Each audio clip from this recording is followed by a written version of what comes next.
little dual purpose day, I guess. But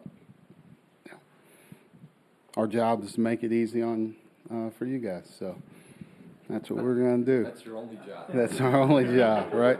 It's first and foremost, make it easy on the media to coach the basketball team. At the same time. So it's just exciting time for us that it's the season's here, right? Like I'm sitting in my office trying to prepare for practice for Wednesday, but at the same time I got Charleston versus Southern Illinois on my TV, right? And there's other games. I'm like, oh shoot, St. Louis plays, like during practice, but like it's that time of year and it's in the air and the excitement's here, and I'm just so looking forward to getting started. Like we've had two really good showings in our our exhibition, our secret scrimmage. I think our guys are feeling good about where we're at currently, right? With still a chance to keep growing and getting better, which is what we want to do throughout the whole year, is keep growing. But I love where we're starting at,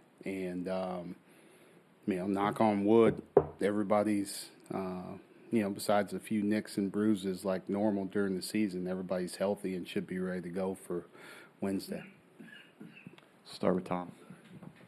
What did you see from the film on Wednesday that you liked? What did you see from the film that you said, we've got to clean this up?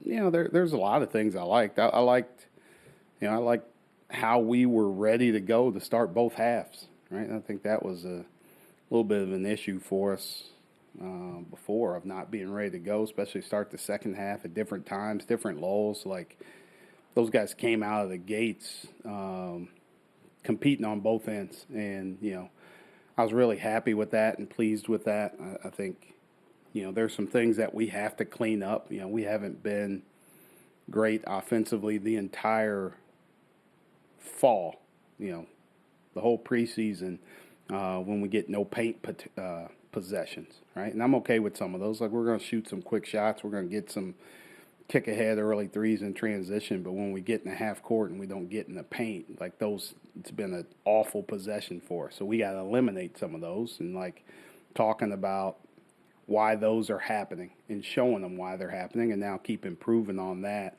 so we keep growing offensively with what we're doing. So we're still doing stuff to get some of the younger guys up to speed, but I think, practices and early games and everything else, I think getting game reps is going to be huge for them. It was hard to get as deep as Cole the other night in Fort Wayne. Do you talk to Cole or Garrett about a 5-year plan, or is everybody available from the start to finish? Yeah, I think you always have a plan for, what you do with everybody, right? But, I think they can look at examples in practice of guys that have really made a shift in their games, and they've gotten better, and they've probably changed their situation in rotations in 2 or 3 weeks, right? And that, like, we never know what's going to happen. I think you have conversations with those guys about it, but everybody wants to play, right? Even when, right, it's hard, right? Some guys have, Cole's got a lot of guys in front of him. Garrett's got a lot of guys in front of him, but I think they can help us in ways. So you got to really prepare for now more than looking in the future, because I think nowadays in college basketball, I have no idea what the future is going to look like. So we just try and stay focused on what's happening right now, how we keep getting better, how we change our situation, and how do we, help our team win. I know it was only an exhibition, but what kind of a step was it for this team where you start Keba, he picks up 2 fouls in 2 minutes, and all of a sudden you have to adjust on the fly? That might have thrown a team back a little bit, but instead you guys go up 22-4. Like, it was almost like it didn't matter who was in there. You guys were going to do what you were going to do and just keep playing your type of game. Yeah, I think you'll see some of that. I feel good about, like, the 4s, the 5s, like really playing those groups by committee. We have enough depth now, and it's not exactly like what all these guys do is all different, right? So if Keba comes out of the game, I don't expect Burke to do the same thing as Keba. I don't expect Nikita to be the same player. They have to, like, be themselves and do what they do. And then we have to adjust, right? That's part of, like, what I'm working on right now. Like, how do we move to different lineups, and how do we put the people in that protects what they do better, right? Keba's our best defender and our best interior defender. So now if we sub in Burke or Nikita, like, we need to be more athletic with those guys to help them in certain areas, right? So those are things that I got to tinker with, that I got to constantly look at to make sure we have the best lineups on the floor at all times so we don't have any drop-off. And but I think you'll see it, right? Like, you're going to see some lineups and some people. Like, we want to constantly stay fresh.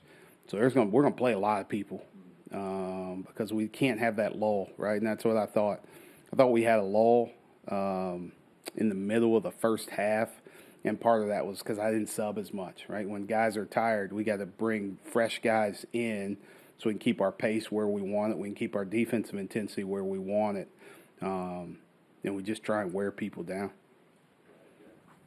Micah, you mentioned Keba might be your best defensive player, and you also told John Rothstein that Tay Davis could be one of the best defensive players in the league. Like, what do those two in combination? What excites them? What excites you about them defensively? What do they do well? Then with Keba specifically, like, how has he progressed and improved since last year when he was never really healthy and confident with that hand? Yeah, I think those two guys together cover a lot of mistakes for people. They do it in different ways. Keba's communication is about, like, bigs aren't great communicators usually, but he is a talker, and he's at the back line of your defense. He's the guy that has to talk the most, and that's what he does. He is a talker and a communicator, right? Always, you can quiz our guys on this, but I always say that communication builds trust and avoids confusion, and that's what Keba does. Like, you trust that he's back there because he's talking to you. You know what your job is because he's telling you what's happening next. That's how he's great for our team defensively. Tay does it with his athletic ability, right? He can slide his feet and move and guard anybody, right? And you see him, like, I always give the example of, like, he started the game guarding Jeremy Roach, and then he switched and guarded Kyle Filipowski. There ain't very many people in the country that are doing that, right? Like, he can guard a bunch of different people in a lot of different ways. So his ability to guard Marcus in practice at times is, like, he can slide his feet and stay in front of fast people at his size, which is pretty special.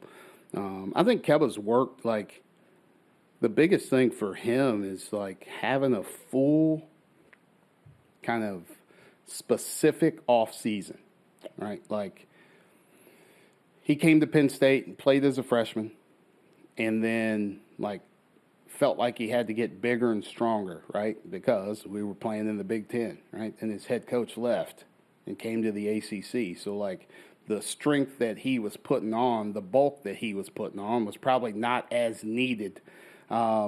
And then also left, and, like, as soon as you go in the transfer portal, you get shut out of whatever building you're supposed to be working out in, right? So he came in a lot heavier last year than he was. I think he's a lot lighter. He's bouncier.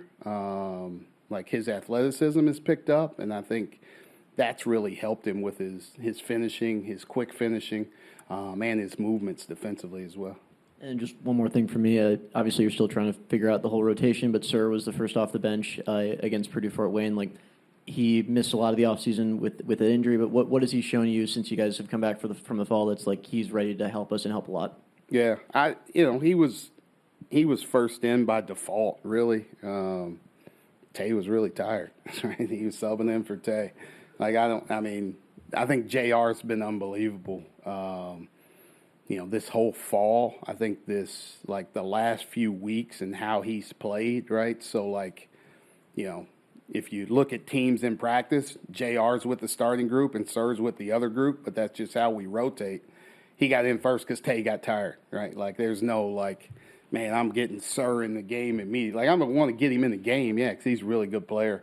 But there wasn't, like, a set plan for me to throw him in first. Like, right now, he's still trying to catch up with where he needs to be. But you see right away those guys are comfortable putting the ball in his hands. right? Playing in middle pick and rolls with with a spread court where he can make passes. I think, he did it against Fort Wayne the other night. He checked in when we played Xavier in the second half and, immediately threw a lob to Keba for a dunk, threw a skip cross court to Braden for a three. Like, his ability to pass right now is his best ability. And now as he starts to get more comfortable, I think he'll start to make the open shots, the open catch and shoots that he gets. But being able to have an extra ball handler with size that can see over the defense is probably his best asset for us right now. Micah, throughout the offseason, we kind of talked about this transfer class. I mean, now just a couple of days until the home opener. Just how is this, these several guys just kind of worked in and just kind of felt more comfortable with this team? I don't think any of them came in with, any preconceived notions, right? I think sometimes people come in or transfer in and they want to automatically make it theirs, or you feel like when you transfer in, you have a huge, purpose. Like, I want to come in and transform. This is going to be my team. And, we didn't really recruit renegades like that, right? Like, those guys just came in to fit in. And they just play their role on a daily basis and just try and help us get better, right? They've all just been they brought an older kind of, and just an older kind of feel to our team where, in situations that are needed, right? And it's obvious like Mush has played more than Burke and Nikita, but the way he's thinking the game right now, the way he's handling situations before I even have to say anything, right? Like, we're, like I said, I keep going back to the Xavier scrimmage, and it's into the game. It's a tie game. They go to something and side out of bounds defense. There's I don't know if I could be telling all this, but don't worry about it. It's there's 3 seconds on the clock and it's side out of bounds, and it's our ball and it's tie game. It's late game situation, right? He has the ball out of bounds because I trust him, and he calls a timeout, right? Just no panic, no pause, right? Just something that you would think would be simple, right? But it's not for everybody taking the ball out of bounds. Some people panic. But he comes right over to the bench, and those timeouts are really quick, right? There's 30 seconds there. It's still the end of the game. And we got to do something because they've changed defenses to win. And he comes over, and he immediately starts asking questions, right? How many more timeouts do we have?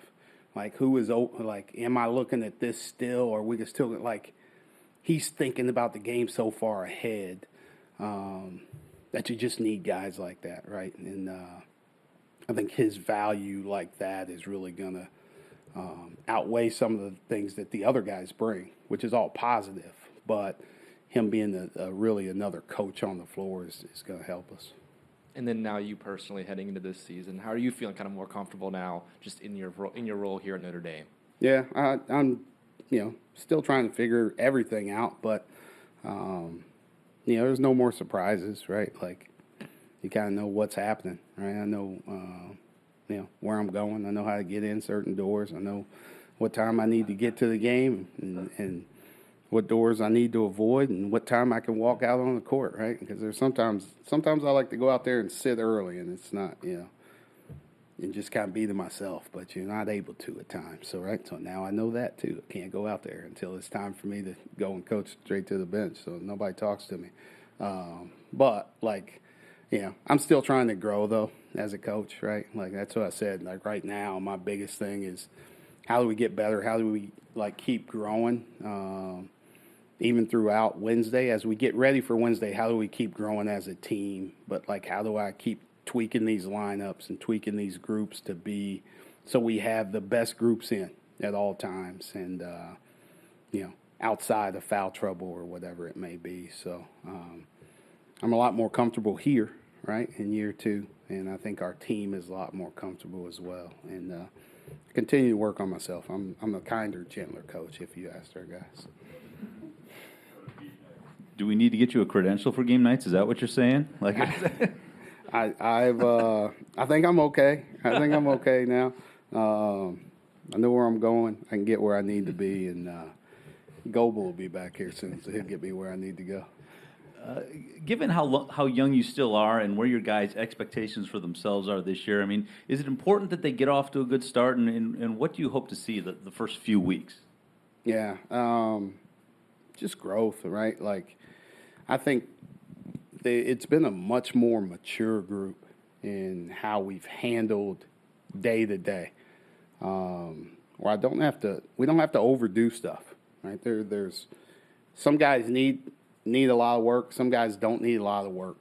And there's days where we take 30 minutes for new guys and freshmen to just do defensive drills that some of the older guys might not, right? And, like, meanwhile, my focus is on that. Meanwhile, the other guys are doing skill work, getting shots up, whatever. Like, there aren't any games going on when they're doing that, right? It's all business-like, all right? Like, so it's not like, I got to keep my eye on this group because they're going to be messing around over here, like playing games and stuff. It's like, no, like they have a business-like approach about everything that we're doing. And for a young team, like I said, that's pretty, it's a lot different.